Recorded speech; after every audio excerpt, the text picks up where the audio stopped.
How many of you want your mortgage paid off? We want you to be able to take advantage of what the banks have been taking advantage of for hundreds of years. We can actually become the bank on our own home. This is where you begin to create wealth. What's the fastest way to get rid of the mortgage? That's the number one goal. The whole essence of what Chris does and his team does is trying to get you to utilize these banking concepts. Let me tell you, who would want to be mortgage free?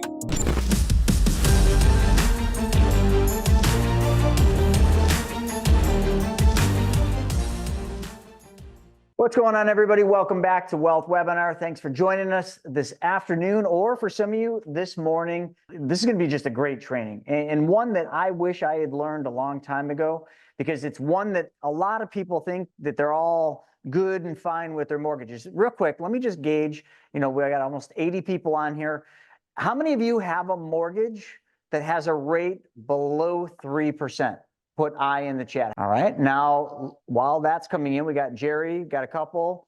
How many of you have an interest rate below 4%? This should be the majority of any of you that if you refinance during that period. There we go. So Renetta's got 4. How about 4%? How many of you got 4% or lower? And then the final one, let's do 5% or lower. Put 5% if you're 5% or lower in the chat. That's just pretty much going to probably get most everybody else. Is anyone above 5% on their mortgage right now? So I'm asking all these questions because anyone that's below 5 or 4, and if there are any lucky ones that are below 3, you're all feeling really good. Like you got the best mortgage rate. But here's the thing. All of you are paying way too much. Way too much. And I know that all of you think because the rate is low, you're winning, it's like winner, winner, chicken dinner. But the thing is, once you understand how mortgages work, you will realize that all of us are losing with mortgages, every single one of us, because we cover this a lot. The rate is great for your monthly payment. So you are winning. If you got a lower rate, your monthly payment's lower, but that doesn't mean you're paying a lot less to the mortgage company because of the way the velocity of interest works, the volume of interest. You are losing. You are giving 80 to 85% of every payment to interest. Some of you, maybe it's a little less depending on where you're at in your mortgage, but it doesn't matter. When you run the math, if you look at a mortgage amortization schedule, you will see that no matter how you roll it, no matter how low your mortgage is, you're losing a lot. And what we're going to show you today is a simple thing that probably not a lot of you, especially those of you that had low interest rates, are even thinking about. And that is paying off your mortgage. How many of you want your mortgage paid off? Put I in the chat. I mean, listen, I know that seems like a loaded question, but it's not. A lot of people don't care if they ever pay their mortgage off. They're like, I got such a low rate, I'll just pay this thing for 30 years. But you'll never probably make it to the 30 years because a lot of you will move within the next 7 to 10 years. A lot of you will refinance again within the first or the next 7 years, which will reset your rate, reset the volume of interest, putting you back in the place. I know this to be true because just this morning on WTF, we covered this. I think mortgage refinances are up 95% from last year. That means a whole bunch of people are scrambling to save 1%, maybe 1.5% on their mortgage rate. And the only benefit is their monthly payment will drop a little bit. But they'll reset the amortization table, they'll reset the volume of interest, and they will literally live this terrible cycle of continuing to pay the majority of their monthly mortgage payment to interest, so the banks always win. And every time you refi, every time you buy a new house, you got new closing costs. So one of the things that I think is just really important, and I've just started down this path myself, is being completely debt-free, and that includes your house. A lot of people are like, oh, my house is the best asset. No, it's not. It just costs you money. How is your house an asset? It's always a liability. It really is. Until you take your house and turn it from a liability into an asset, it's always going to be a liability. It doesn't matter how much equity you have in your house if your equity isn't being used. So I've got a dear friend, Terry Cook, on here today. Now, he has literally created an entire system around paying off your mortgage and doing it in a very unique way. You're all probably familiar with what we do. We always talk about you being the bank, right?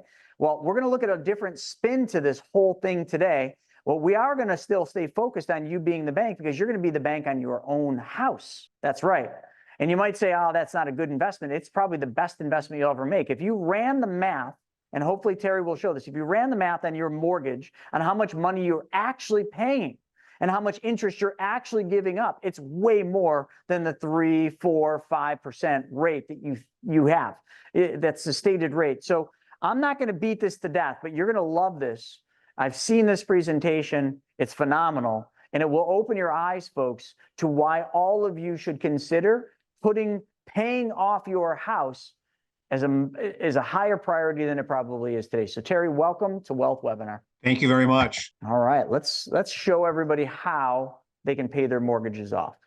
It looks like Brian already paid his off 12 years ago. He had a Dave Ramsey mentality. Now he has a HELOC using it to invest in real estate. That's phenomenal. I wish every single person on here had that same scenario that Brian does. Well, thank you, everyone. Thank you, Chris, for that nice introduction. Hopefully for the next half hour, 45 minutes, hour, we'll be taking questions that we can show you some very interesting ways on what you can do with your money. I just want to, again, thank you. I'm coming to you from the beautiful city of North Carolina. Just a brief introduction about me. I retired in May from a Fortune 500 company. I'm the author. I have a book out called The Mortgage and the Beast, a book out, Referrals Forever. I love to golf. I love to eat. I love the beach. Most importantly, I'm a father, grandpa, husband of 43 years old, the same woman. So son, and really what I'm talking to you about is legacy.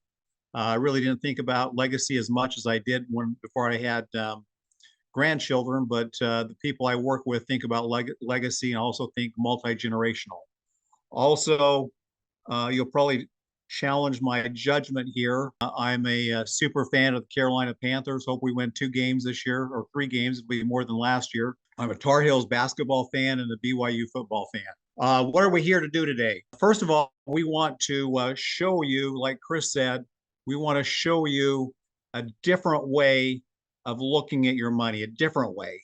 And I ask that you have an open mind to this. A lot of people are focused on rate of return. And what we want to do is first of all, maybe focus on some money that may be going out your back door that you really don't know about. No one wants to see money go down their drain.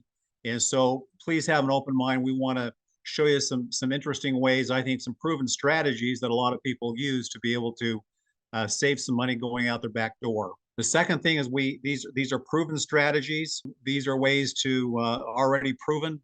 And our number one priority is to protect your mortgage, that if something happens to you, that we protect those that you love and create legacy for you. That's our number one priority.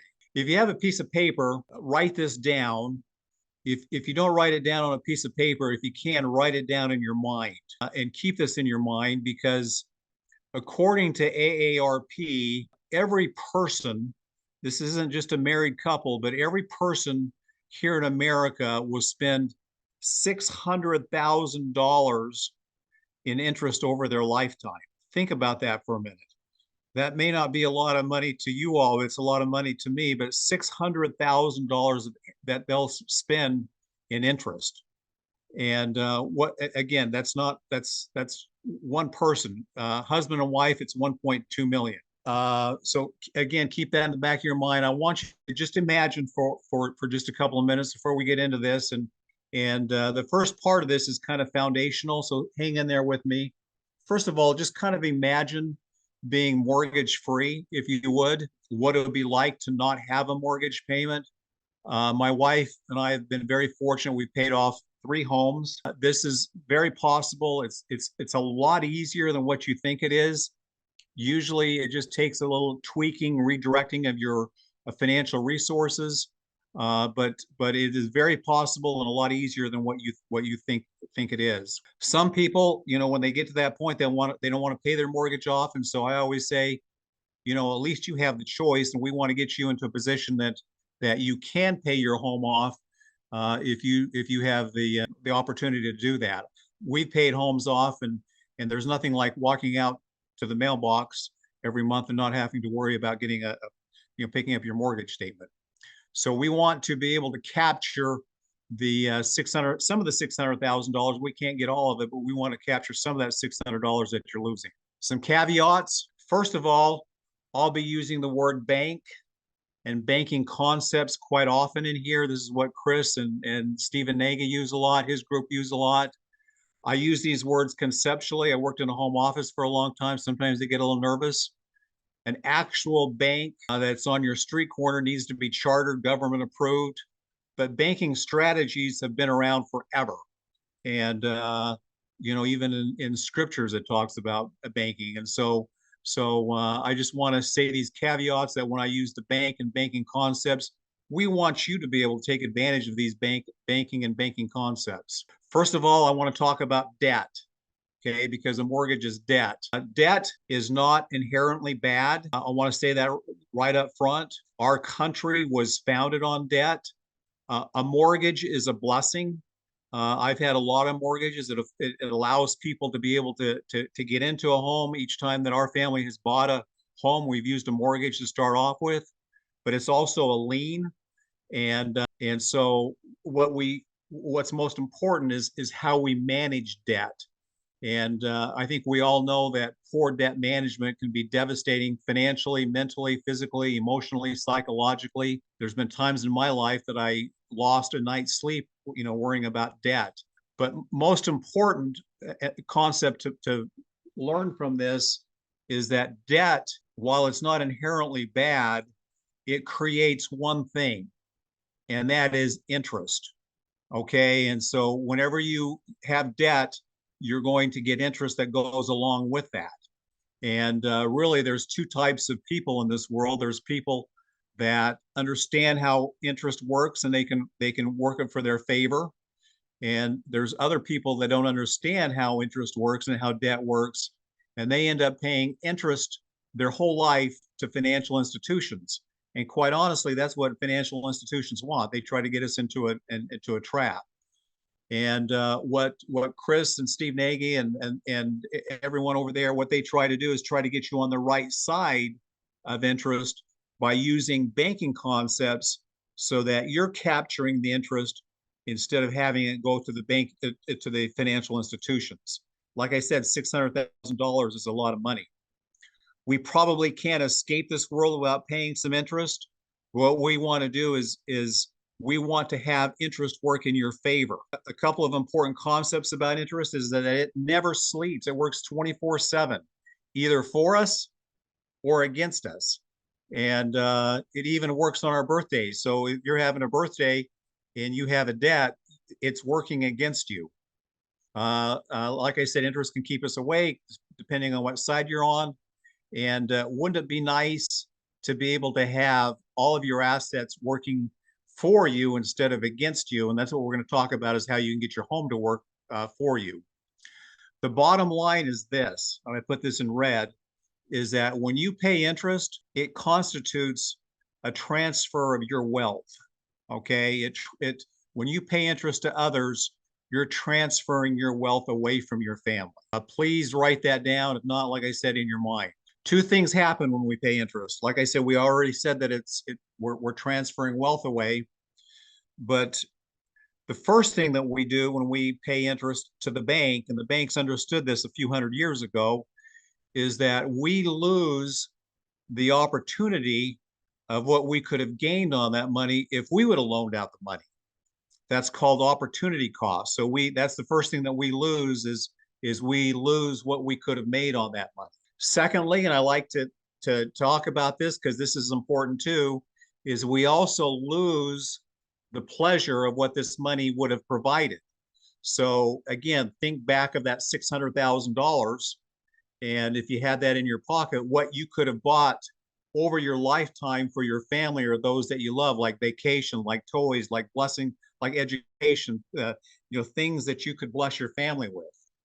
And so again, banks have this figured out, and what we want to do is try to get that to work in your favor.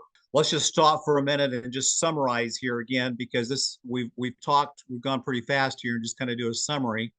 Again, we've established Americans, according to studies, AARP, other studies, we spend $600,000 in interest.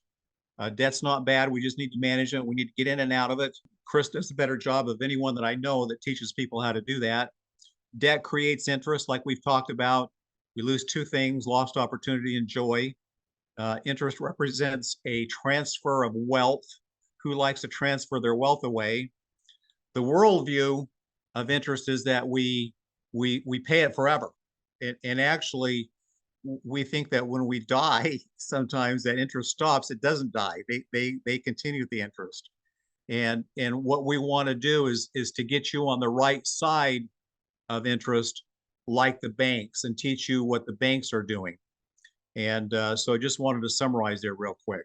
Where I know the $600,000, I've had a lot of people say that's too much. I don't pay $600,000 in interest. But let's just break that down for a minute. A mortgage, if you're paying, and I have a sample here later on in the presentation. If you have a $400,000 mortgage, and we'll dive into this a little deeper, you'll pay $400,000 in interest. So there's 3/4 or 2/3 of this $600,000 of interest already. Cars always go down in value. It's amazing that I think 60–70% of the population, they have car payments that go into retirement. So you're paying, several $1,000s a year in car interest.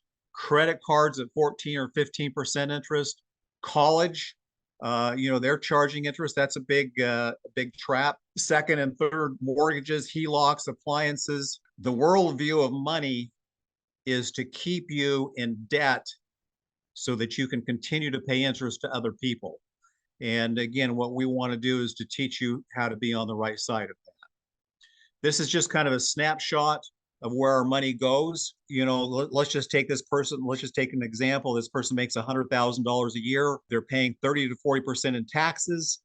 If you look up here, 30 to 40% in interest, which really only leaves on a paycheck 30 to 40% to live on.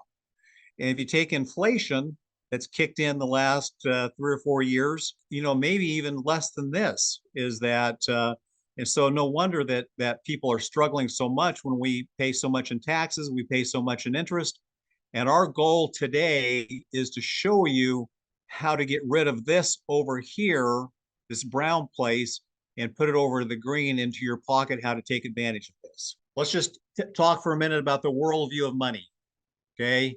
First of all, I don't know if you realize this, you get inundated with commercials almost every single second of the day to buy. I'll pay later. That creates interest. We're influenced by others, what others have. We think we have to have what the neighbors have. We think and so we go into debt for that. We give into our impulses. This is extremely important right here. This rate of return right here, and we'll get into this in the next slide right here. The worldview of money is that rate of return is the very most important thing you can get.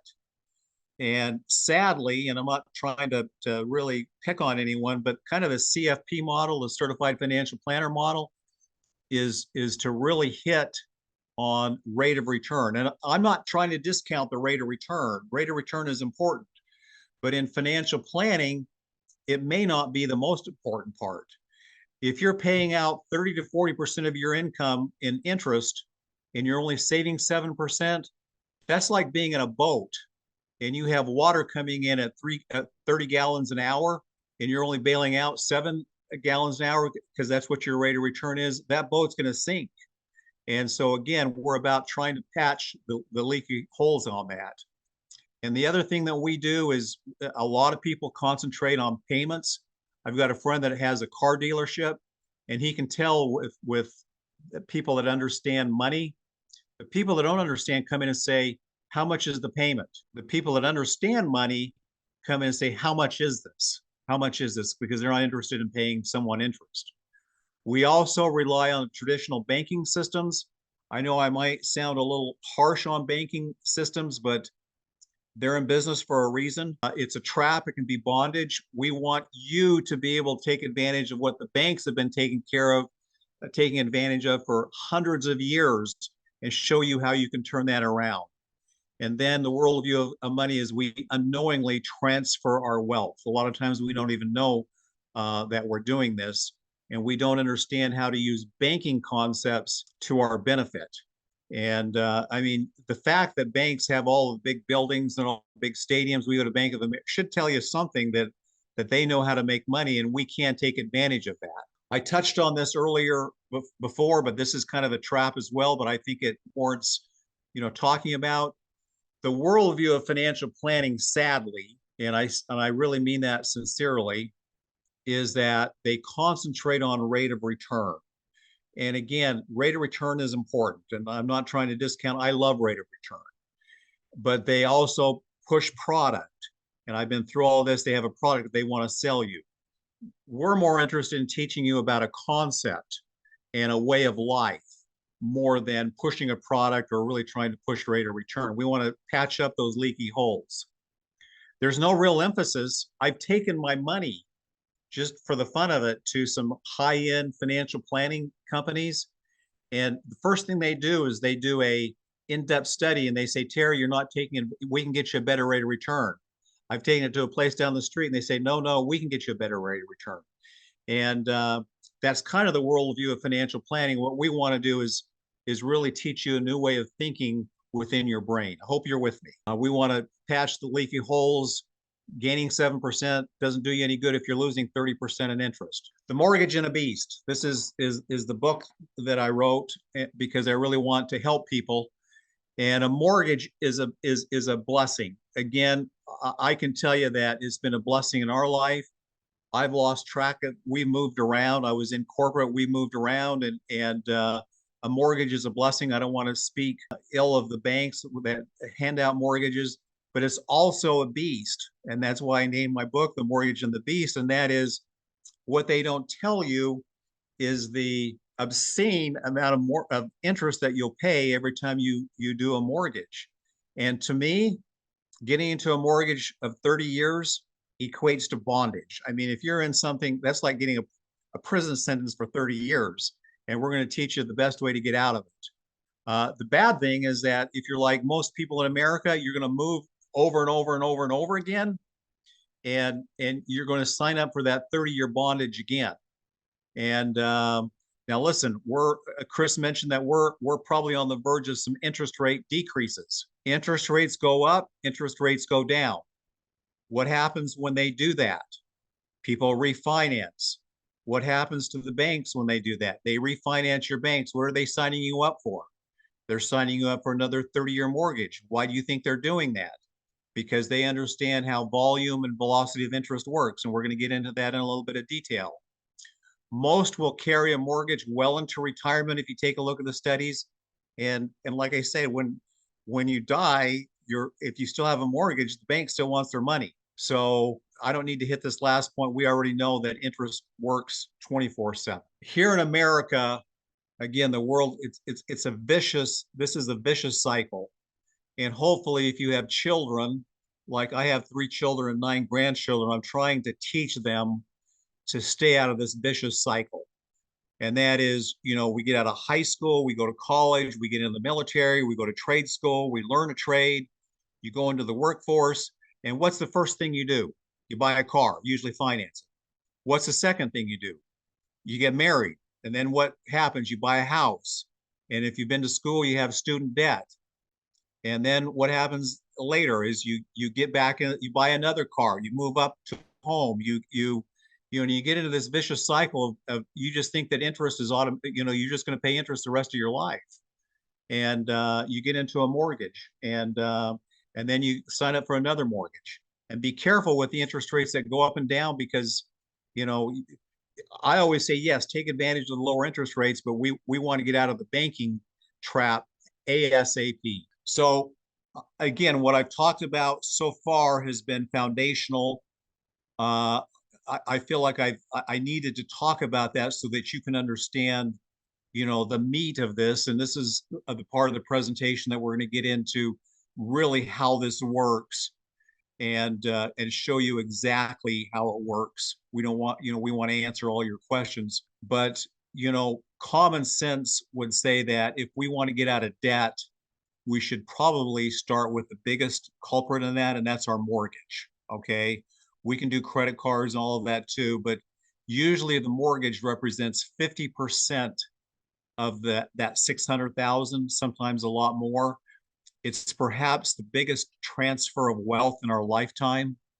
And a mortgage, when you're paying that amount, is really a transfer of wealth. And on top of that, let me tell you, who wouldn't want to be mortgage free?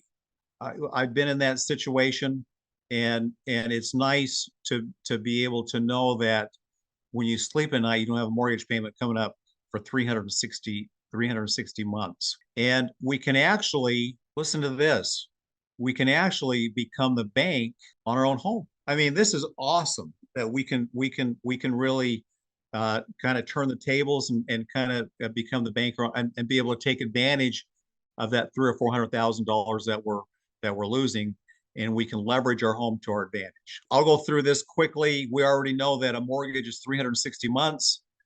They do what's called amortization, and that's when this is a trick of the banks. It's really a velocity of money. What they're doing is they're giving you a lot of time so that they get 30 years of interest on this. It's a great tool for the banks. It's a real bad tool for you. The other part that I want you to really, if you're taking notes in this, is volume interest. And we're going to get into detail and show you how volume interest works. And volume interest is the amount of interest that you actually pay. Chris mentioned this earlier, is that you think you're paying 3 or 4 or 5% interest. Well, we're going to go into detail and show you that you're actually sometimes paying is over 80% interest. Let's take this. I have a sample here of a $400,000 mortgage. If you have a $400,000 mortgage at 6% interest, your payment, not counting interest and PMI and taxes. But if you have a calculator, you can calculate that to see if my numbers are right. I know they're right. But if you have 6% interest, a $400,000 mortgage at 6% interest, your payment, your monthly payment is going to be $2,398. Okay, that's your payment if you have a $400,000 mortgage at 6% interest. Your total payments, if you stay in that mortgage for 30 years, is going to be $863,000 that you'll pay. If you subtract out your $400,000 that you loaned, that you got a loan on, your interest that you paid to the bank is $463,000. Wouldn't you really rather have the most of that in your pocket? And on top of that, we've already established that a lot of times you'll move several times and restart that 30-year cycle over and over and over again. Volume interest. Okay, let's dig into this. Let's dig into this because this is a very, very important concept. Your first year payment is what we've already established is almost $2,400 a month. That equals almost $29,000 a year. If you do a full amortization on your calculator, you'll see that of that 28,000, almost 29,000, only about $5,000 went to principal, and you paid the bank almost $24,000 of interest in that first year. And a lot of people say, well, that's just the first year. Okay. Well, that first year, you didn't pay 6% interest. You paid 83% interest, volume interest to the bank. That's how much you paid to the bank, is 83% interest on that 400 on your payments. Year 5 doesn't get much better. You paid 78% interest. You paid $22,000 in interest in year 5. In year 10, you've paid $20,000 in interest. In year 15, $17,000 in interest. In year 20, you paid almost 45% of your mortgage payments going towards interest. Okay. In year 25, you've paid 26% of what you've paid out as volume interest, where we could have that into your pocket. So volume interest is an extremely important part of this concept, is that it's the amount of interest that you actually pay. Yeah, Terry, I think go back to that last slide. I think that's one of the best slides and best representations of so many of the questions I'm getting in the Q&A right now, where, people literally, I almost feel like they're being lied to, but it's in the small print in their mortgage documents where, like, they don't understand this. They see 4% or 3% or 5% on their mortgage, like, because that's what's advertised. They think that's what they're paying, but the bank is literally like doing a bait and switch and flipping it, and you just showed exactly what they're paying in a percentage. And I think when people see this, they think, there's no way. Absolutely way. That's the math behind it. You got to be in the mortgage for 30 years.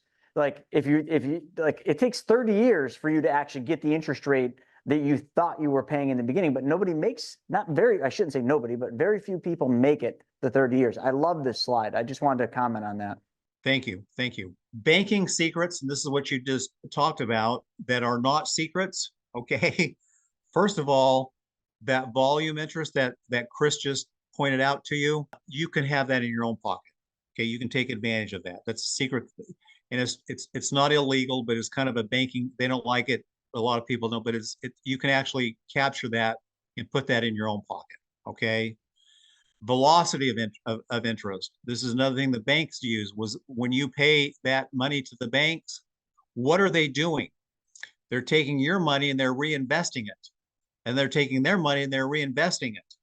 Okay. And then they're taking their money and they're reinvesting it over and over and over and over again. Okay. That's called velocity of interest. That's why they're making so much money. And these are banking secrets that are not really secrets, that we can help you learn about. And this is why you see banks are making trillions and trillions and trillions of dollars. Three major strategies. Okay, we're gonna get into the meat here, because we're gonna compare. And but there's three major strategies of paying your home off early. Okay, maybe more, but these are the three major strategies. The first one, I think everyone knows about, and this is make extra payments to your mortgage company every month. Okay, so when you get your mortgage payment, hey, I want to pay this off early.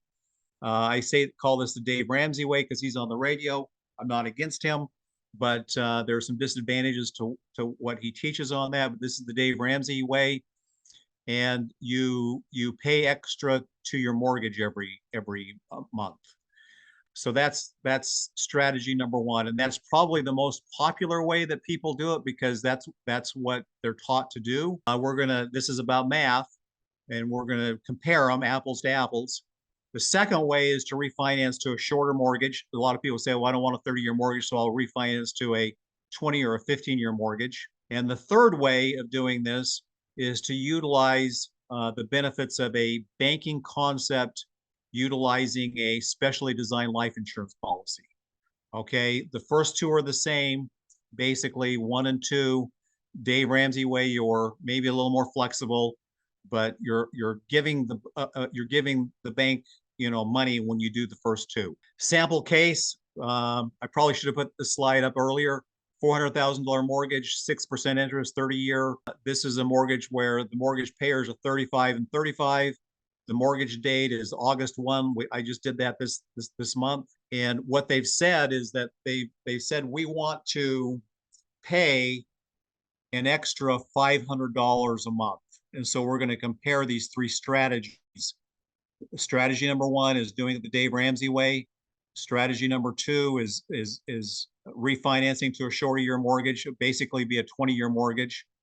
And three, we're going to do this using the life insurance way. So these people have told me, listen, Terry, I want to throw an extra $500 a month towards my mortgage to get it paid off. Now, what I like to tell everyone and tell my clients is that at the end of the day, this has got to be about math. Okay. It really can't be about anything else. Okay. I mean, you can like me, you can like Chris, but it's really got to be about math.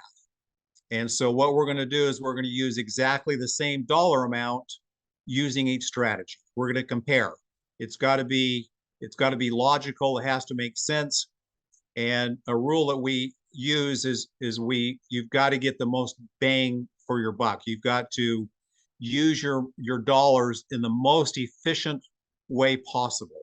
Okay. And again, I want to stress this, that at the end of the day, this has got to be about math. Let's compare. First way, I told you the Dave Ramsey way. We want to go into the advantages and disadvantages. There are advantages, and I always like to tell people that it's very easy to do. It's very flexible, and it can save a lot of years off your mortgage. And so those are the advantages. The disadvantages here is that there's no death benefit. He tries to sell term insurance, which is fine. I think that's a good thing to do. But if you're just throwing money at your mortgage, there's no death benefit without getting life insurance along with it. To me, it's important to always have an emergency fund. With the Dave Ramsey way, if you're paying an extra $500 a month and sending it in the Dave Ramsey way, and 2 years, 3 years, 4 years down the road, you need something for an emergency, and you go to the bank and say, hey, I've been giving you, Mr. Banker, this extra $500 a month. I had an emergency. I need a new roof. The air conditioning went out. Something happened. Can I get some of my money back? What's the bank going to say? Well, the first thing they're going to do is they're going to have you fill out a long application. Later in my presentation, when you fill out a bank application, my son's a dentist. I call that financial root canals when you have to fill out a banking application. But so there's no emergency fund with that. When you hand your money over to the bank, it's their money. There's no living benefit riders. We're gonna go into detail and talk about that. There's no legacy. To me, the most important part of this is that I wanted to make sure that if something ever happened to me, that my children would have a place where they would never have to worry about someone knocking on the door and saying, we're sorry, Mrs. Cook, but you have to move out of this house. And a home to me is much more than bricks and mortar. It's, to me, a home inside the walls of a home is a very sacred place. There's no tax benefits with the Dave Ramsey way. There's no access or liquidity. And we're going to talk about that a little more, is that if you're talking about businesses, any business will tell you that maybe the most important part of their business is having access and liquidity and access to money, and the bank holds the money. Number two is refinance to a shorter mortgage. You can do that. It's predictable. Save years off your mortgage. Like I said, there's no flexibility, no death benefit, no emergency fund, no access or liquidity to your money. Capital has always been king. I mean, if you ask any business, capital, access to capital has always been the king. Being able to have access to money has always been king. Now, what happens when you give the bank your money? What happens when you, either with a 15-year mortgage or 20-year mortgage or the Dave Ramsey way, you no longer have access or liquidity to it. You're giving away your capital to the bank, and they're now using it to leverage that velocity of capital, and they're using it over and over and over again. And they're the ones taking advantage of the velocity of money instead of you. Okay. And we want to put you in control of the money. We think you should be giving this money to capitalizing your own bank, so that at the time we can get the bank out of our lives. Strategy number three. Okay. And we've already gone over strategy number one, the Dave Ramsey way. Number two is paying your home off early. This is strategy number using a specially designed life insurance policy. Number one, it pays your mortgage off in the event of death. And to me, I said that just a few minutes ago. I always wanted to have that if something happened to me, that my family would have a home that's paid for. Contrary to what you hear on the radio or read, what we do, these plans are very, very flexible, very, very flexible. I'm not going to get into that. Number three, there's an emergency fund that goes along with it. We're going to show you year by year the emergency fund that you have available. Living benefits. Listen, you can tell that I'm no spring chicken. And at some time, I'll be 67 this month. The most important, or actually the hardest thing I'm looking at, people my age, is the chance of long-term care. Okay.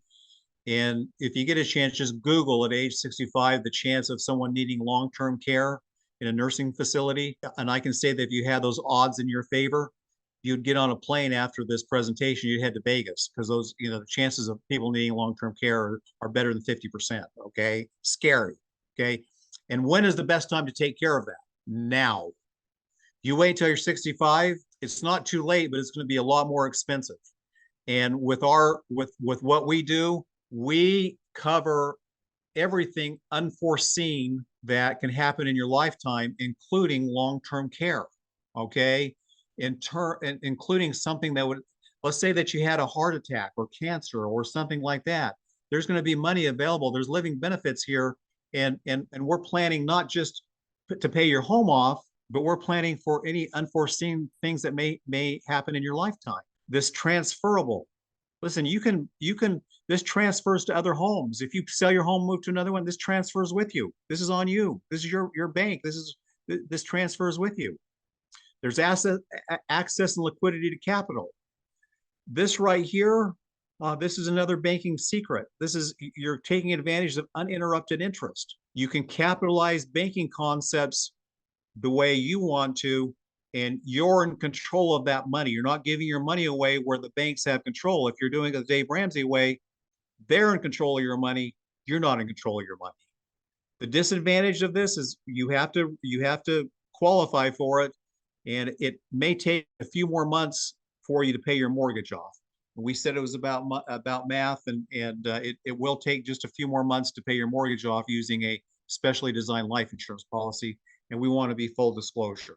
Not much more, but it takes a little longer. Okay, let's look at this cash value emergency fund with a specially designed policy that you'll have along the way. In year one, you'll have $4,000 of emergency fund available for you if you need it. In year 5, you'll have 26,000 available. In year 10, 63,000. In year 20, you'll have $170,000 of capital. Now, you can use this because you're capitalizing your banking concept.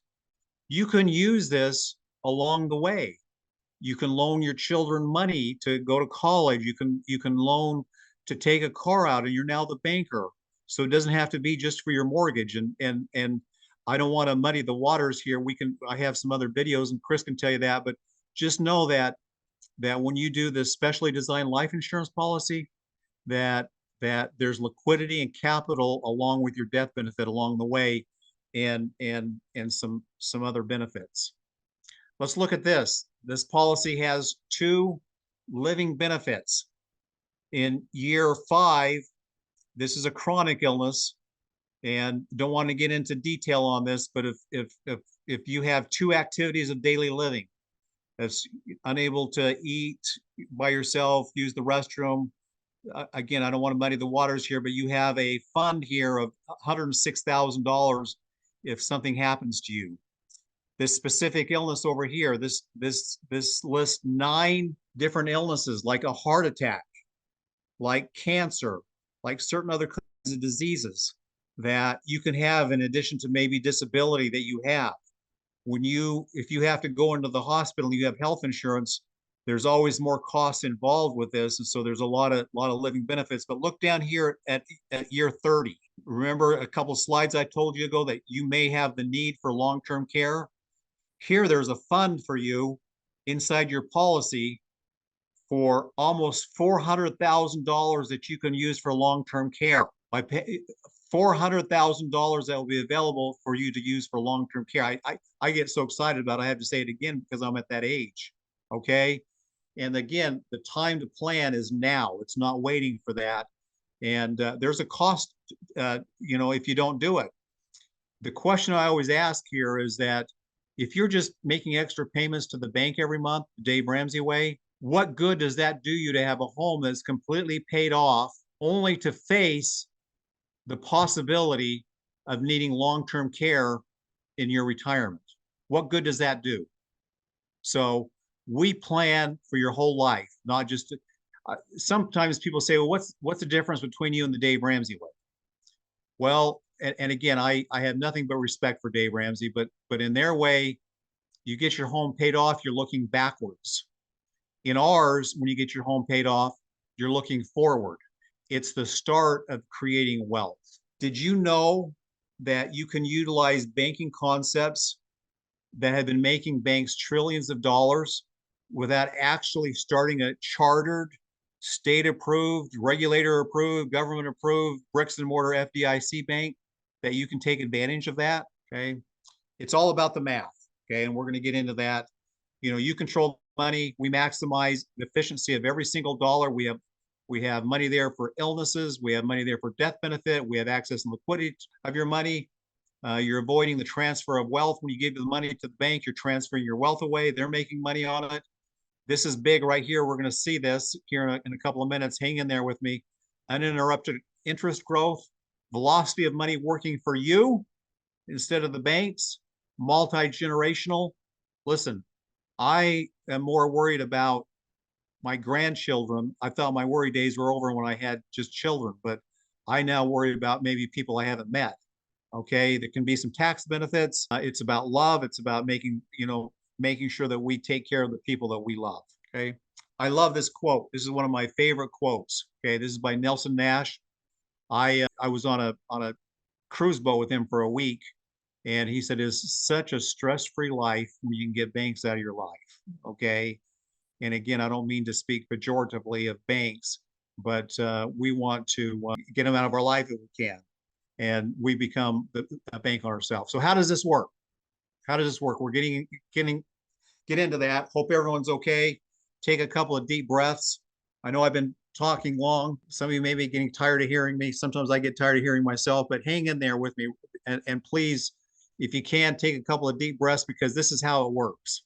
Okay. When the cash value in your policy equals your mortgage balance, okay, we transfer the cash from the insurance company and we pay your mortgage off. So what does that do? No more bank. Hallelujah. Okay. Hallelujah. At that point, when you get the bank out of your life, time to celebrate. When I celebrate, I call my wife and tell her to break out the fish grease. It's time to celebrate. Okay. So that's a time to celebrate when you get the bank out of your life. Okay. But then we take those payments that you have been making to the bank and we replenish your policy for the next 8 years. Okay. So you're now the banker. And why do we do that? Okay. Let me tell you that the need for financing in your life will probably never go away. The need for financing in your life will hardly, believe me, I have 3 grown children. I've had to help them out along the way. Okay. And by the way, you don't get children raised until they're about 40. Okay. Just giving you a warning there. But we want you to replenish, take your payments that you have been making to the bank on the street corner, and we now want you to put that into your own banking concept. Why? Because at age 65, you're going to have over $300,000 of cash back in your bank. And you're going to be able to use that to pay for automobiles, appliances, the roof, whatever you need it for. You're going to be able to use that money to replenish that along. You don't have to wait either. You can use that money along the way. You have capital along your lifetime. Again, our goal is to try to get the banks out of your life. Okay. The sooner that we can do that is, listen, this is where you create wealth, is when you start capitalizing and you taking advantage of what banks have been taking advantage of for centuries. Okay. This is where you begin to create wealth. And so when you pay your home off, it's not over, but 100% of that money is going back to you with interest. And in some states it's protected from creditors. I'm not going to get into that today. This is multi-generational, but we want to keep on recapitalizing your bank. This is how it works again. I'm trying to give you a visual here. So in the 21st year here, your balance on that $400,000 mortgage is $194,000. Your cash in your policy in that same year just happens to be $194,000. So what we're going to do is we're going to transfer the money from the insurance company and we're going to pay your mortgage off. We're going to get the bank out. Okay. And then in year 21.9, after you celebrate, you have a fish fry, whatever way you celebrate, we're going to start the replenishment back into your banking concept, because you're going to still have need, but there's some other benefits that go along with it as well. Okay. So if you do that, you're going to have over $300,000 of cash at age 30. This is how it works. This is maybe the most important slide that we have here. Okay. So the blue line represents your mortgage. I tried to make this as simple as possible. Okay. The blue line represents your mortgage. Over at the left side is your mortgage balance. And so you can see here in about year 20, I'm not very good with PowerPoint, so I didn't do 21.9, but here in year 20, you have enough cash. The red line represents the cash in your policy. So in the 21st year, bam, we've paid your policy off. Okay. So you no longer have your mortgage. You got the bank out of your life. So what the yellow line is here is it's replenishing your personal policy, your personal bank here, so that at age or at year 30, you have $300,000 of capital. Now, do you have to wait for that? No. Listen, you can take advantage of that right along the way. Now, the most important part of this slide, please get this, please. Notice this red line does not go down when you pay your mortgage off, okay? That's because you're not taking the money. This is a banking concept. You're not taking your money from your policy. The insurance company is giving you a loan against your policy. A lot of people take a look at that as a negative. That's not a negative. And the reason why is this red line right here is you're having your money continuing to grow uninterrupted. That's that's a velocity of money. Your money is, notice your cash value did not go down. Now there was the insurance company put but your cash value continues to grow. Okay. You're replenishing it, but notice this line right here, your cash value. A lot of people think it'll go down. No, it does not go down. That's extremely important. Okay, let's review here. Please take notice. We did that in the red line, that your policy continues to grow uninterrupted.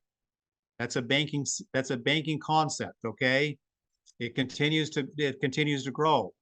You can't take a loan from your policy. When I was in corporate, if I had a nickel for every insurance agent that said you can take a loan on your policy, I'd be richer. I mean, I'm not rich, but I have more money than what I have. And your cash in your policy is the security. The company pays you money out from the general funds of the company. Your policy still continues to grow. It still continues to get dividends. Okay. There's no application to do this. Okay.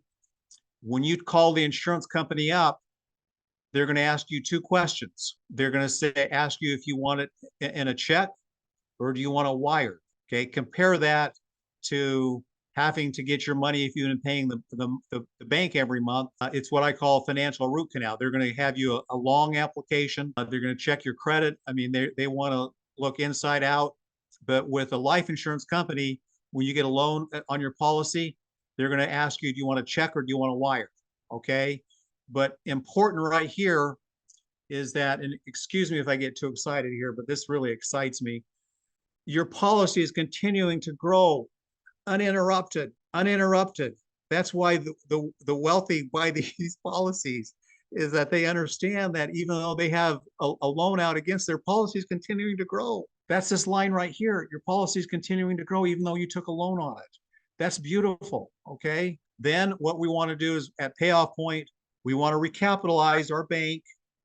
Okay, we want to recapitalize it. At the payoff point, you have the bank out of your life. Okay.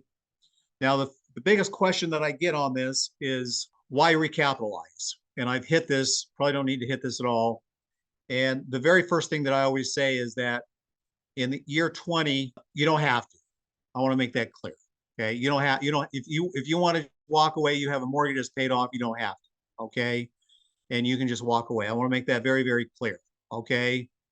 But I can tell you from my peer group and my age that your need for financing continues until we die.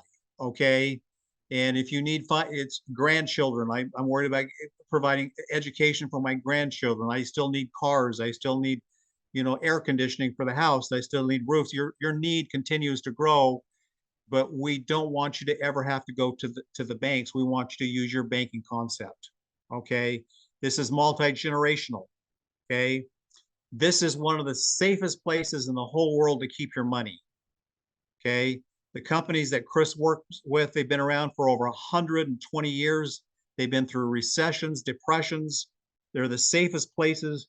Do you know where the banks put their money, their safe money? They put them with the insurance companies. Okay. You can also take money out for retirement income. You can use that for an income if you'd like. You don't have to keep it there.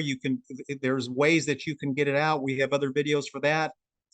And the most important part of this video, really, and I know I've probably overused that term, is that this is a lifetime process.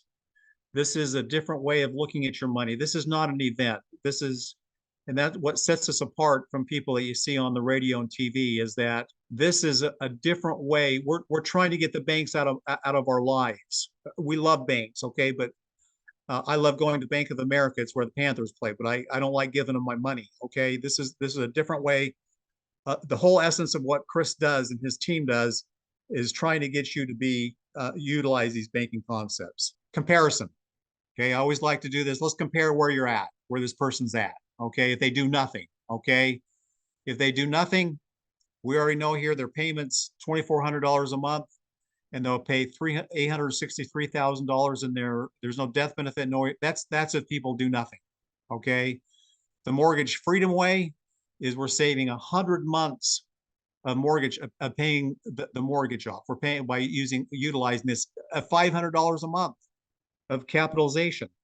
A lot of people want to do more, but this is we're saving $100 a 100 months off your payments.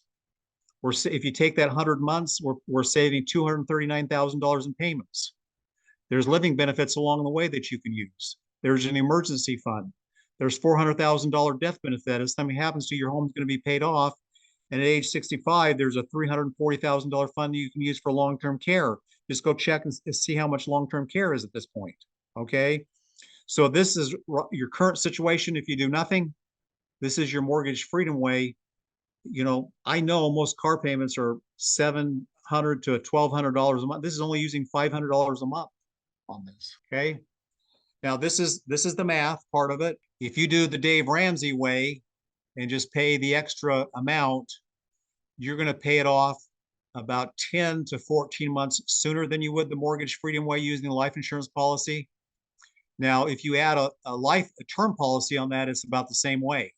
But if you just make payments, extra payments, and I like to be full disclosure, you're going to pay it off maybe 10 months to a year earlier by using the Dave Ramsey way. By using the specially designed life insurance policy, it's going to take you about a year longer to pay your home off. But you're also going to have access and liquidity. You're going to have living benefits. You're going to be able to leverage your banking benefits. You're going to have legacy. And to me, what we're trying to do is we're trying to get the most bang for our buck. Okay. I always like to compare this. Okay.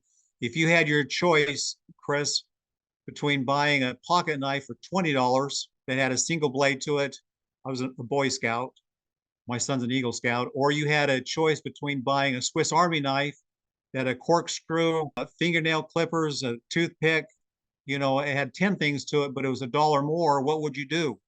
Okay, you'd buy. I'd buy the Swiss Army knife. I love Swiss Army knives.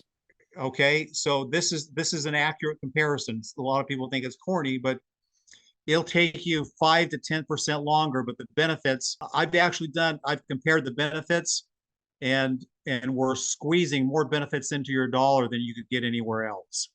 Okay, now this is I'm about ready to wrap it up here. You know, if you have a desire, we can help you.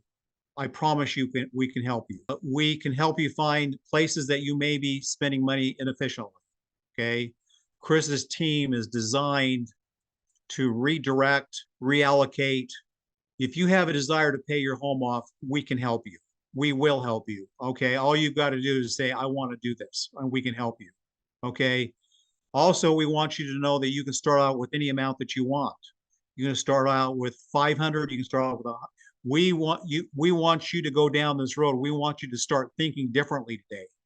The most important part is to start somewhere. Okay. We can help you pay your mortgage off much faster and have benefits along the way. If you have a lump sum, we can help you with a lump sum. You can add more later. We can help you pay some debts off short term if you need to. You can start off with term insurance if you want to. We want to make sure your family is covered. Okay. We only recommend term that's convertible because all of my clients eventually want to get into this banking concept, but we work with you. We want whatever you want. But if you're going to get term and we're not against it, we recommend that you buy the term that's convertible to this. Our top priority is to provide for your family and protect your family. That's our top priority. That's my top priority. I know it's Chris's. To get started on this, we don't need a lot. We need the date of your mortgage. We need the amount of your mortgage. We need the interest rate. We need the date of birth of the mortgage holders. You know, we usually ask a few health questions because you do have to qualify. We invite you to do your homework. And what we do for you that's complimentary is that Chris's team will do a mortgage freedom report. So you get him this information here and you say, Chris, I want to start off with 500 a month. I want to start off with 300 a month. I want to start off with 1,000 a month. I had a person last week that wanted to start off with 1,500 a month. Okay. Or I can only start off with 200 a month today, but I think next year I can raise that to 1,000 a month. We design these to where you can put more money in. Okay. So this is the information we need. This is the information you need to get to Chris, and they'll do a complete mortgage analysis. They'll tell you how much wealth you'll transfer over your lifetime, so that you'll know the real story on how much you're going to transfer over. And our goal is to put that into your pocket. Okay. I have a book out, I'm happy to send you a copy, just email you a copy on that. You can also go to Amazon. I'm not trying to make money. You don't make any money on books, but if that helps you, this has the information that we have on there.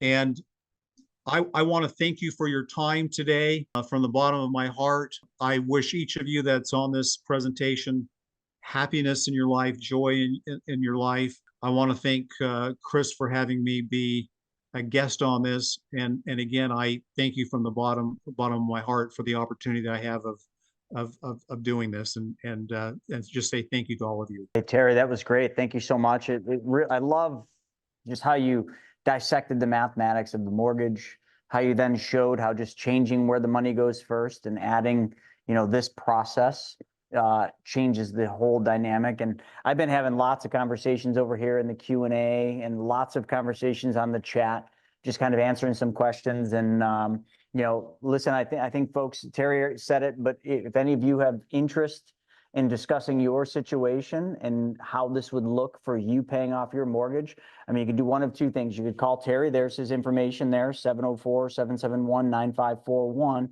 Or I put the link over there, and I'll put it over there again. You can get on the calls, with one of our mentors, and again, just tell them that you want to pay off your mortgage. And actually, what did you want me to have them discuss it? The freedom mortgage? What we need from them to do an analysis is we need their I'll go back up here. This is what we need. If you email Chris, the best thing to do is to email Chris's team. And I have a lot of clients that will mark out all of the private information. If you can do a mortgage statement and mark out your private, the account numbers, if you're comfortable with that, where there's no private information exchange. But we need the date of your mortgage. We need the amount of your mortgage. We need your interest rate and how old the people are that are on the mortgage. They'll ask you maybe a few health questions, that you have to qualify for. This is what we need. And then what we will do is we'll do an analysis for you of your current situation right here. This right here, we'll do an analysis on this comparison right here and say, this is where you're at right here. And this is what we can do by doing the extra $500 a month or $1,000 a month or $200 a month.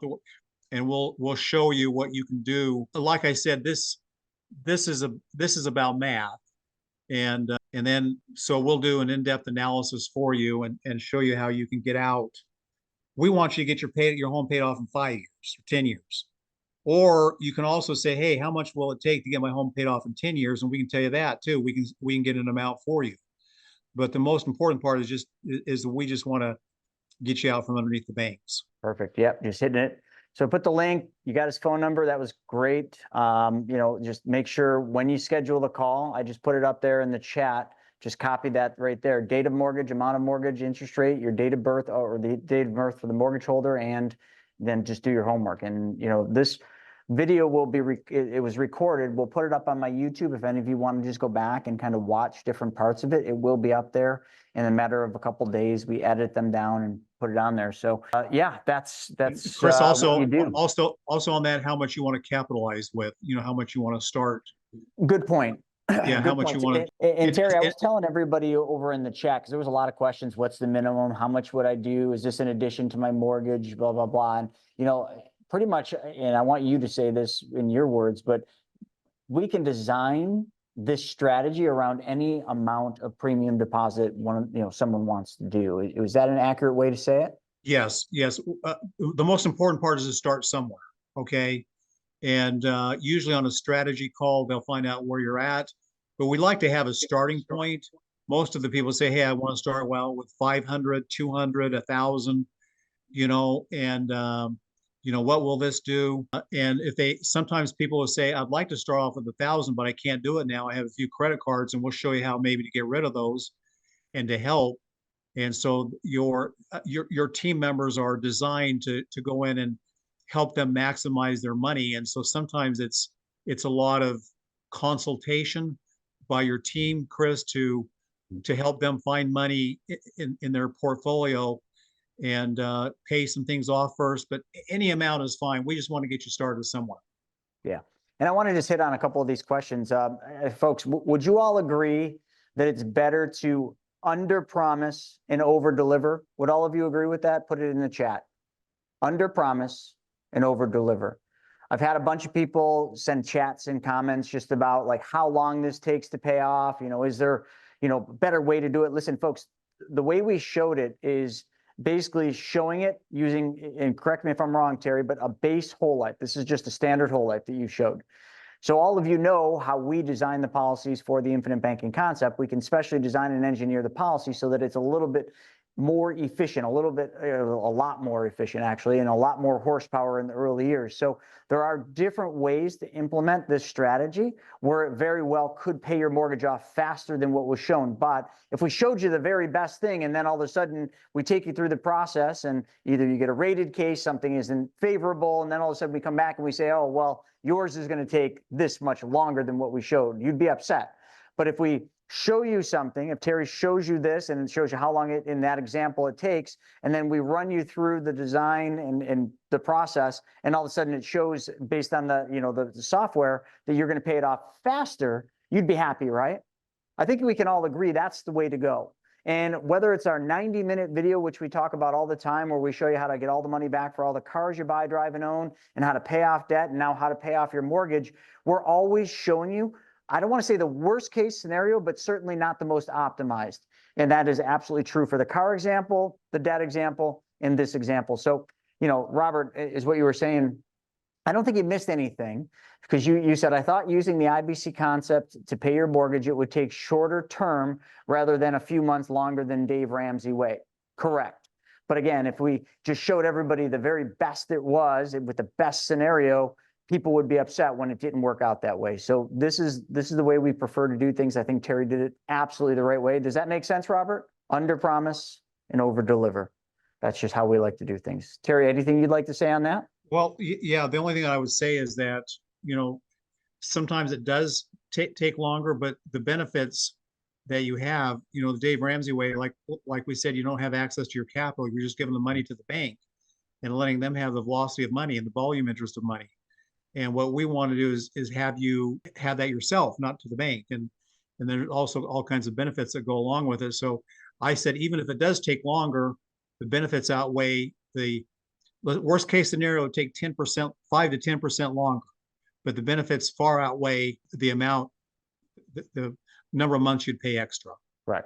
And I just want to hit a couple other ones in the chat. Pen, you were saying there has to be a cost, fees, et cetera, for us, for this service, but there isn't. Like, this is what we do for all of our clients. We build the strategy, the mortgage freedom. There's no cost for us designing that strategy and showing how fast your mortgage would be off. Now, the vehicle we use is a specially designed whole life.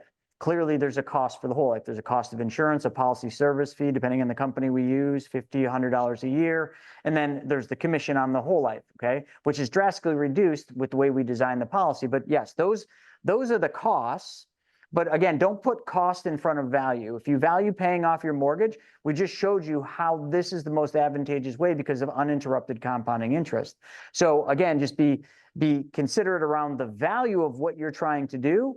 And then the cost, yes, there's a cost for the policy. There's no cost for the service. So I just want to make sure I differentiate. I don't want to say there's no cost because I answered a couple of people to say, what does this cost, for this to be set up? Well, it costs nothing. We set this up and build this model, the mortgage freedom for nothing. I mean, we've created that. We've done this for thousands and thousands of people. But the policy does have costs baked into it and embedded into it.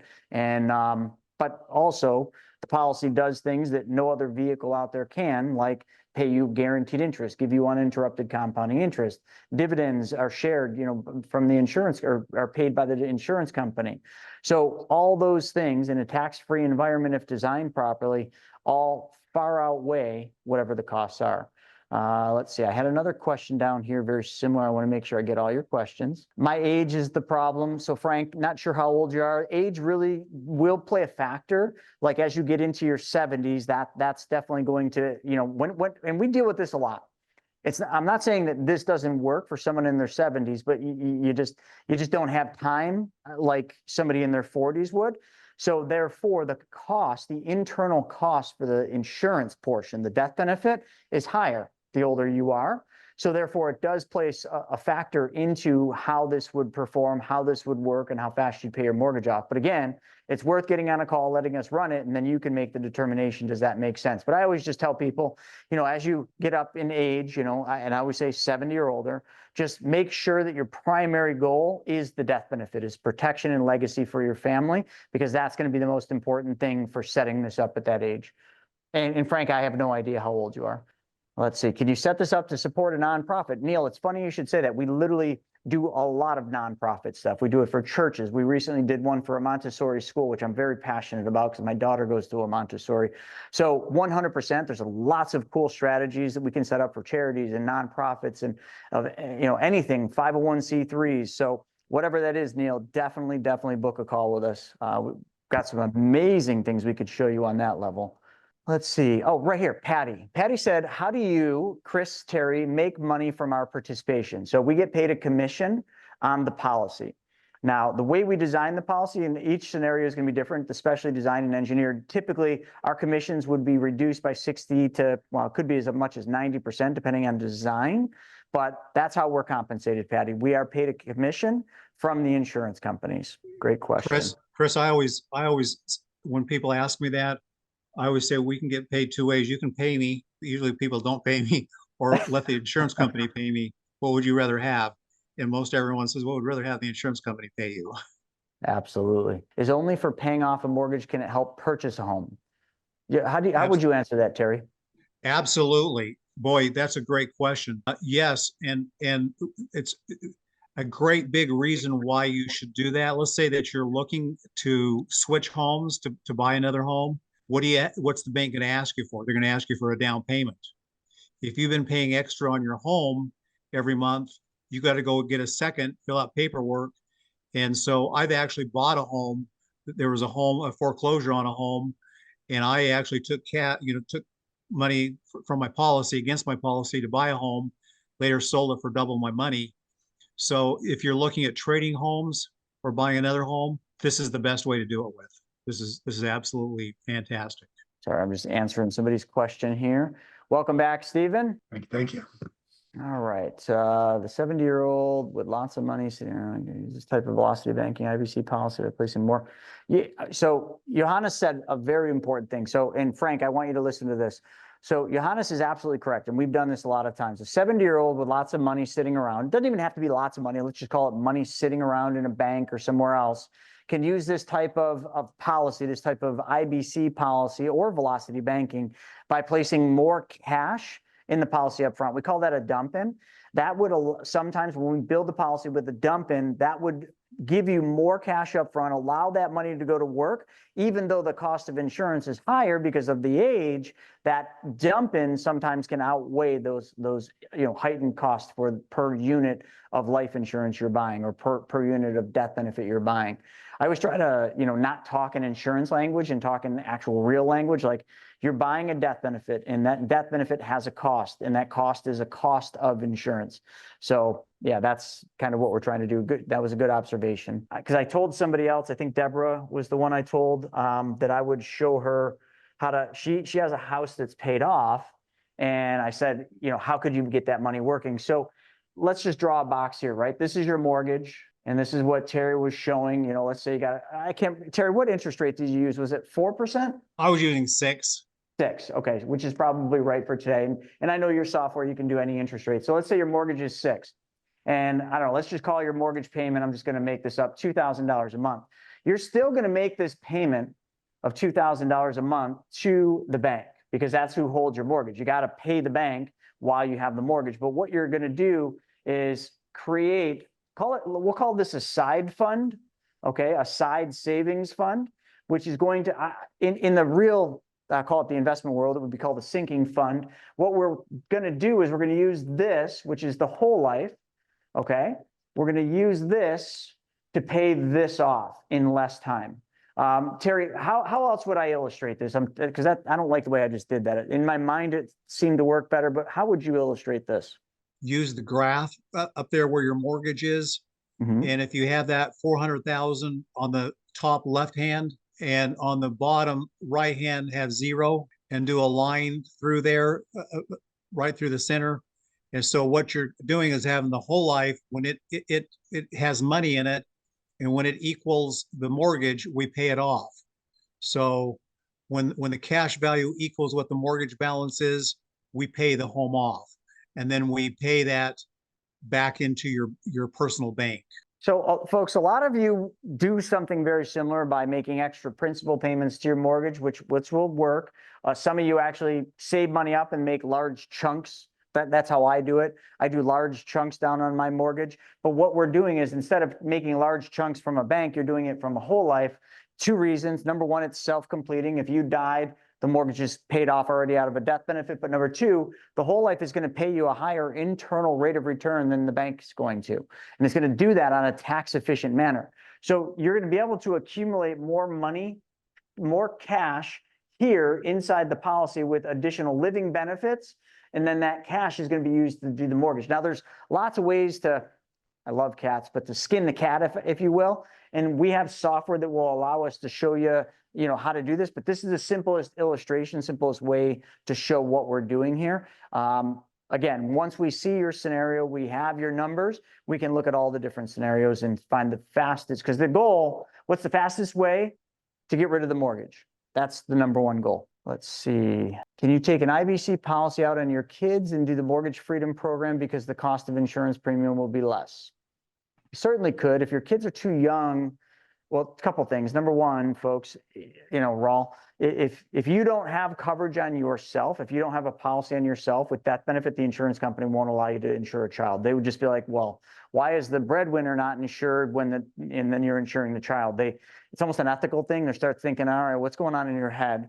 But if you have coverage, you could definitely do it on your child. But the problem with children's policies is almost the complete opposite of what you're thinking. You're thinking, yes, the cost of insurance is lower. It is. But because the cost of insurance is lower, the more money you put into the policy to try to grow cash value, you're buying a ton of death benefit because it's so inexpensive.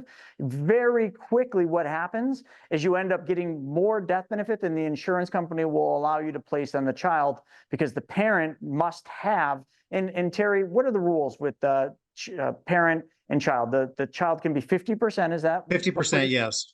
50% of the parent. So it doesn't take much to exceed that 50%, because it takes less dollars to buy more units of death benefit for a child than it does an adult. So I love your thought. That's a great way to think, Raul, but it very well could backfire for that exact same reason you're talking about doing that. And the we've had that exception is happen if the parents have a health condition that doesn't allow them to have life insurance, and we can do that on children. Yeah. Good point. Then it's game on, 100%. So if you're uninsurable as a parent, and we could prove that to the insurance company, giddy up and go. Is it okay to pay half the mortgage instead of, so this is a question that's coming up a lot. Neela asked, instead of waiting for the cash value to be as much as the mortgage, could we chunk the mortgage down as we have cash value? Absolutely. Absolutely. Yeah. And Neela, if I'm saying your name right, that's what I meant by when we get your scenario and we design your strategy. What we're going to do is look at all different strategies and all different ways of doing it, chunking it down on a quarterly basis, which is how I do it. So I build up money, and on a quarterly basis, I chunk down the principal, and I just keep doing that over and over and over again. Now, that could very well be the fastest way to pay it off. But that, again, under promise and over deliver is what we were saying. So the simplest way to explain this is just you build up a cash value that's enough to pay the mortgage. In most people's mind, that's the easiest comprehension we can do, but it might not be the fastest way to pay off the mortgage. And we have software that will show the fastest way for your particular situation. So great question. Sometimes, it's It's not the fastest, it's the most efficient. You're using the maximum amount of dollars to get the most amount of benefits. And so most of the people we work with, yes, speed is always important, but we also want the maximum amount of benefits along the way. We want to have a lot of stuff in our Swiss Army knife. Yeah, and it's funny. So, listen, I have a 4-year-old daughter. So when people say children, it must just be because where I'm at in life, right? When you say children, all I know is like children, like 4, 6, 10. I just sometimes fail to realize that a lot of children are in their 30s and 40s. Yeah. And if they're in their 30s and 40s, absolutely game on. Like now you got no issues. And actually by doing that, Raul, I think I'm trying to say it right, but that would be really efficient because not only would you be setting your kids up to protect their family, you'd be then also building the cash value that would be used to pay down your mortgage. I love that strategy. I got to get my head to realize, like, it's just funny, different stages in your life, like you comprehend like what you're living and you fail to realize like children could be any age range. I just caught myself on that one. Let's see, if I get one of my wife who is younger with, if you get one on your wife who's younger, definitely, that would make more sense. So if your wife is younger than you, good for you first off. You're marrying down or marrying up or however you want to say that. You did well. But yeah, that would be a great way to do it because well, two things. Number one, Jeffrey, women are cheaper. Okay, women per unit of death benefit, per unit of the life insurance is less for women. They live longer than men. We don't need to go into why that is what it is, but it just is. And if she's younger, then I think that'd be your best bet. Yeah, I mean, more importantly, Chris, would be the health as opposed to age on that. And depending on the financial situation of your family, we could run into some challenges. So on one of the calls that we keep posting to schedule a call with our money mentors, we can talk with you about pros, cons, and the best way to set that up for yourself. Breaking news, this just in. Are you sick of having your money lying around not doing anything? Well, we've got the solution for you, privatemoneyclub.com. Back to you, Chris. Now what I want to do is I just want to move into a different thing. So let's just say, let's go phase 2. So now there are some of you on here who have paid off your mortgage, okay? You've already paid it off. Now the rest of you are going to use this strategy to pay off your mortgage. So now your mortgage is paid off. And just like Terry showed, you got this specially designed whole life policy that you use to pay off your mortgage. And now all of a sudden it's got all this cash value. So you got all this money in here. Now what you can do is one of two things. You could then use this money and you could do different things. You could buy cars with it instead of using the bank to finance your cars. Use your policy. You could go out there and lend or buy real estate. A lot of people love to invest in real estate.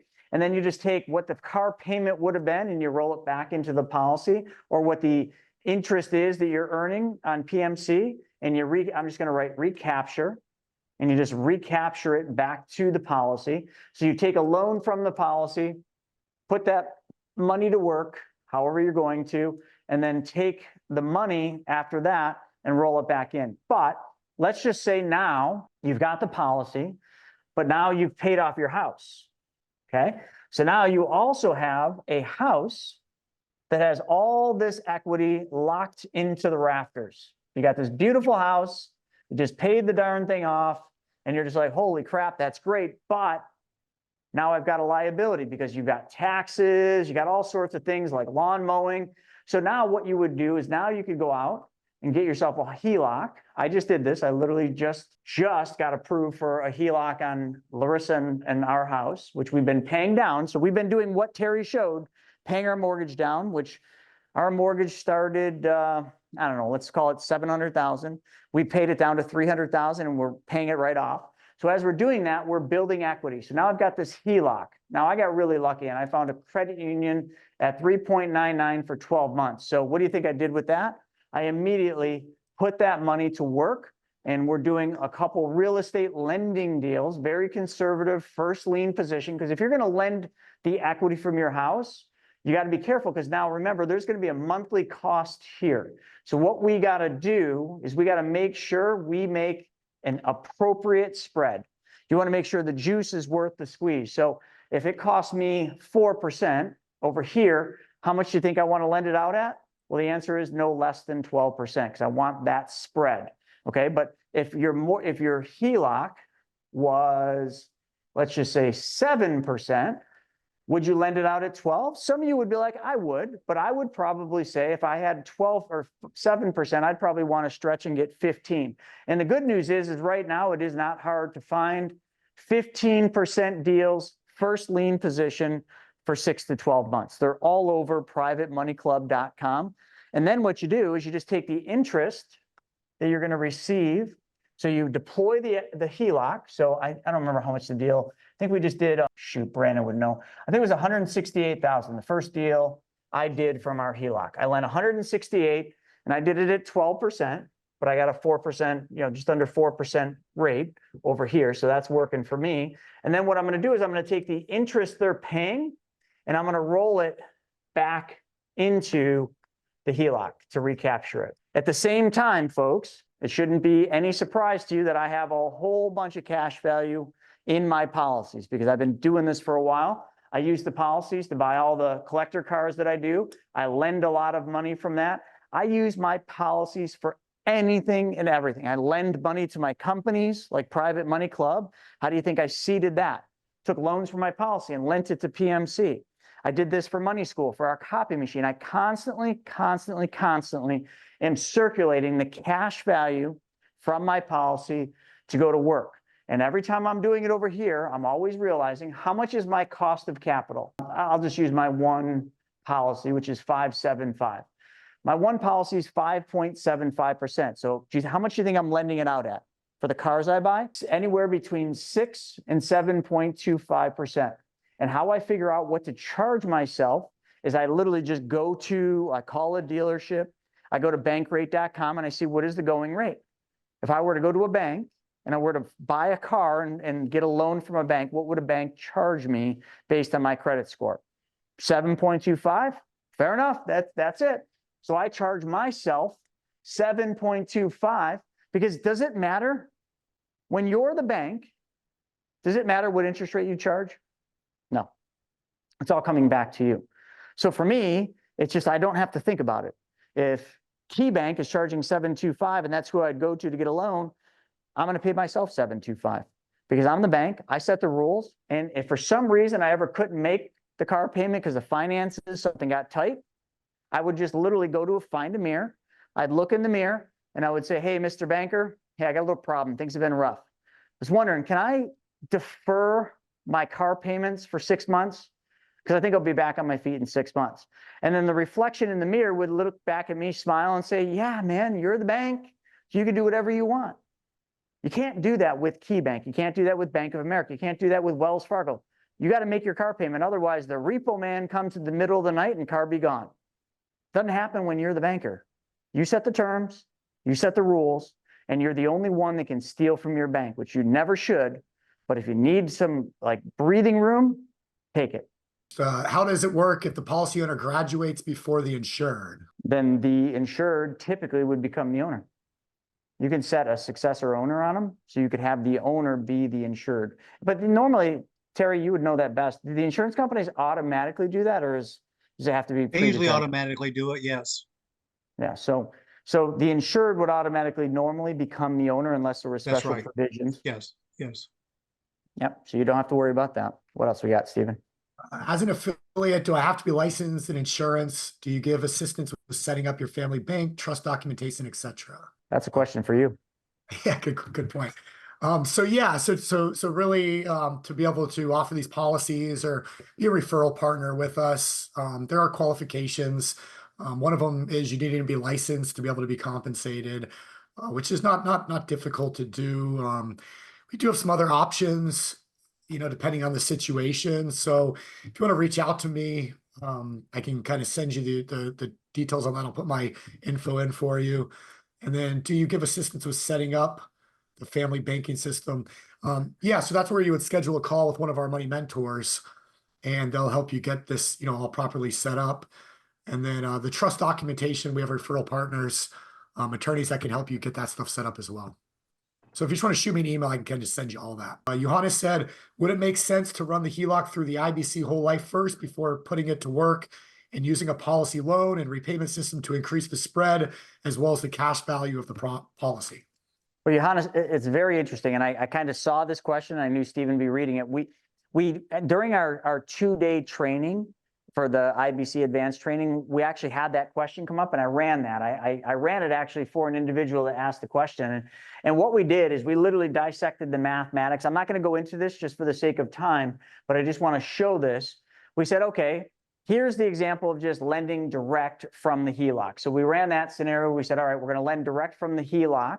And we're going to do that math, or we're going to lend direct from the whole life. So first we figured out which one of those looked better. Then what we did is we said, okay, well, let's do a hybrid. Let's move some of the money from the HELOC to the whole life, and then let's lend half of it out from the HELOC, half of it from the whole life, and recapture both. And what we looked at is we said, okay, that worked better than just lending from the HELOC. So then the question came up, well, wouldn't it be better just to move 100% into the whole life? Now, I want to preface and make sure I caution everybody, this will not always be the case. I want to preface that. What I'm going to show you will not always be the case. So make sure you get with us on a call, have us run the numbers. We can run the math, because running the HELOC into the policy provides additional complications in terms of there's just more work. There's more moving parts. So you can screw this up if you don't do it properly. So this is not something we normally would give advice on. This is not something we normally would suggest. I did this as an example to prove the math did work. So in this scenario, for this individual we did it for, what we said is we said, okay, if we lend 100% from the HELOC, and we did it at 8% HELOC, into the whole life, and then we lend the amount we can from the whole life, and we ran all the math on an actual whole life, and we lend that money out on a deal at 15% first lien, which was a deal we found on Private Money Club. We did all this live, and then we recaptured the interest back into the whole life, and then still covered the cost of the HELOC. So we were covering the cost of the HELOC's interest, and we were covering and then recapturing the rest in. And this did work better. It gave us the biggest spread. Okay. However, there's some variables here, and I want to be very considerate of this. If the HELOC increased the interest rate, this would work negatively towards you, because now you'd be paying interest on the loan for the whole life and interest on the HELOC. But we ran it at 8%, and it was the best spread doing that. And we just did another scenario where we did something very similar, and I used a real example of a house that I'm lending on right now. So this is a house, and we were going to renovate it, but I think now we're just listing it for sale as is. But this was 4060 Elma, and I just said, okay, if it worked for that individual, how would this look for me? So what I did is I did the HELOC, and I showed the same scenario. So the reason I showed that is because that question is one that we deeply dissected. And yes, it did make more sense mathematically to run it into the policy first and lend there, especially in the long run. However, just know there's many moving parts there that could ruin that strategy and make that strategy very quickly turn to a negative spread. So just, I guess buyer beware, client beware, whatever. Can I use retirement funds? No. You wouldn't want to commingle, abs. You wouldn't want to take retirement funds, take it out of the retirement funds and put it into the whole life, because then you're going to trigger taxes. We don't want to give the government any more money than we have to. The only way you'd want to use a retirement account is if you were 59 and a half or 70 and a half, taking withdrawals already from your retirement. So you're already taking withdrawals, already paying tax, and instead of putting that money in a savings account, you put that money into the policy. That very well could be a good strategy, but we would never take a chunk and move it from retirement account into the policy.